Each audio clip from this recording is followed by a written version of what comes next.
All right, members of the House of Representatives are currently on the House floor for a series of votes. Not up for a vote today, however, is the continuing resolution for government spending. That includes the Safeguard American Voter Eligibility Act, or SAVE Act for short. House Speaker Mike Johnson pulled the scheduled vote for a stopgap funding plan while party leaders work to build consensus on this extension that avoids a year-end omnibus package or a government shutdown. We're going to be joined in just a moment by Chip Roy, who is on the House floor. I don't think do we have him yet? Let's go to Victoria Marshall, get the latest on this from Capitol Hill. Victoria?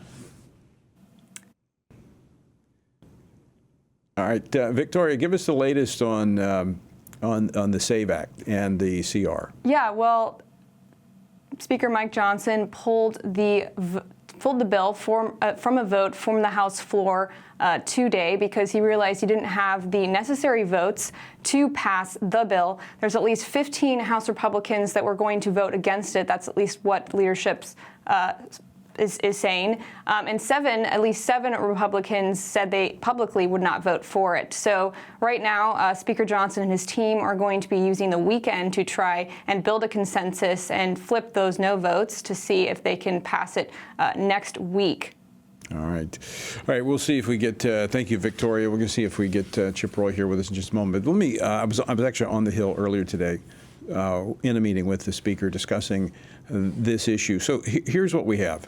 We have the House has passed about 3/4 of the funding bills. There's 12 appropriations bills.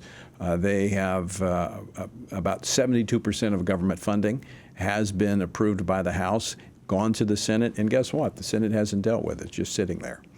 This has been the mode of operation since the Democrats have been controlling the Senate. So here's what will happen. Here's the scenario. So the House will pass these budget bills. They'll go to the Senate. The Senate won't do anything with them until the very last minute, and then they will do an omnibus filled with all kinds of bad stuff, and dare the Republicans to not pass it and shut the government down. So what House Speaker Mike Johnson has done is kind of getting a jump on this before the end of the year, doing this now in September to do a continuing resolution for 6 months into March with the SAVE Act attached. Now, what the SAVE Act does is, and if we get Chip Roy, he'll explain it more because he's the author of the bill, but essentially what it does is makes very clear that you cannot register to vote unless you can prove you're a citizen. Here's what's happening. Some states allow illegal immigrants, non-citizens, to register and vote in their state and local elections.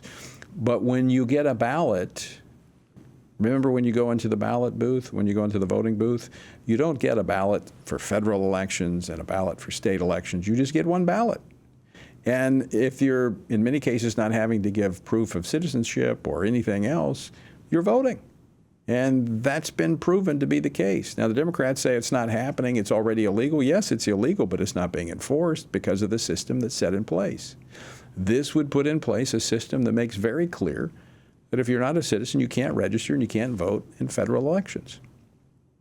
Pretty straightforward. So if you're against illegal voting, you should be for the SAVE Act. Now, the House has already passed the SAVE Act. It's gone to the Senate, and guess what?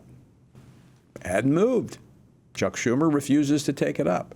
So what the House is trying to do is force the hand of the Senate by putting this onto a must-pass piece of legislation, which is the continuing resolution.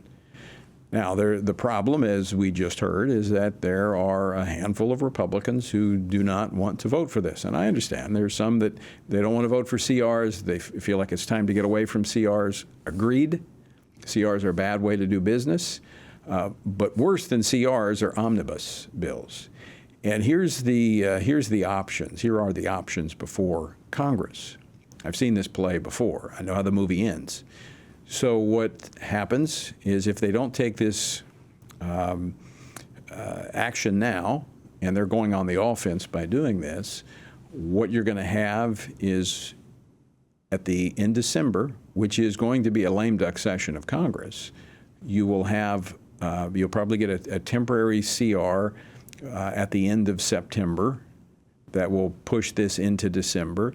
And so at the end of the year, when you have a lame duck session of Congress and nothing good happens in a lame duck session, you're going to get an omnibus, and it's going to be a Christmas tree filled with all kinds of stuff for the left, for Joe Biden, Kamala Harris, as the Democrats lose, hopefully, control of Congress.